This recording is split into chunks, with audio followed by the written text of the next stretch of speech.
ابھی حال ہی میں مری کے ایک علاقے کے اندر یہ ایک واقعہ پیش آیا کہ ایک بہن بیٹی جو کہ پڑھی لکھی تھی دنیا و دین، تو وہ کہیں اپنے جامعہ میں جا رہی تھی گھر سے، یا جامعہ سے گھر آ رہی تھی، تو اکیلی تھی گاڑی میں نا، پک اپ میں۔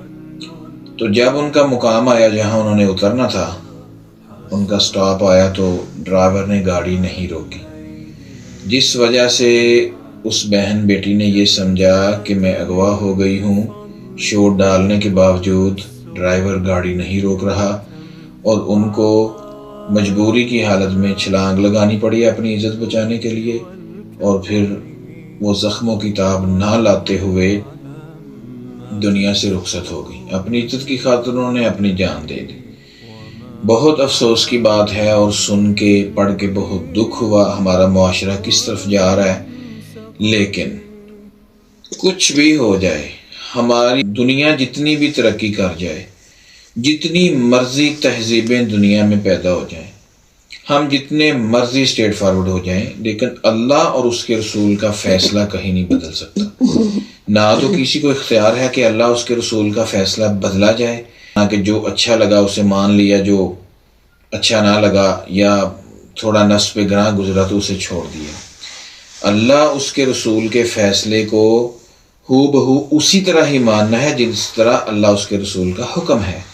ہم نہ تو یہ اختیار رکھتے ہیں کہ ہم اسے بدل لیں، اور نہ ہی یہ اختیار رکھتے ہیں کہ اس میں اپنی من مرضی کریں، من مانی کریں۔ رسول اللہ صلی اللہ علیہ وسلم نے یہ بات ارشاد فرمائی ہے کہ عورت اکیلے سفر نہ کرے، محرم کے بغیر سفر نہ کرے۔ بہت سارے لوگ یہ بات پوچھتے ہیں، مسئلہ بھی پوچھتے ہیں کہ عورت اکیلے عمرے پہ جائے تو کیا عمرہ ہو جائے گا؟ عمرہ تو ہو جائے گا اس کا اکیلے کا، مین مسئلہ ہے سفر کا، کہ وہ اکیلی سفر نہ کرے۔ اب دیکھیں اس بہن بیٹی کے ساتھ اگر اس کا محرم ہوتا تو کبھی بھی یہ نوبت نہ آتی۔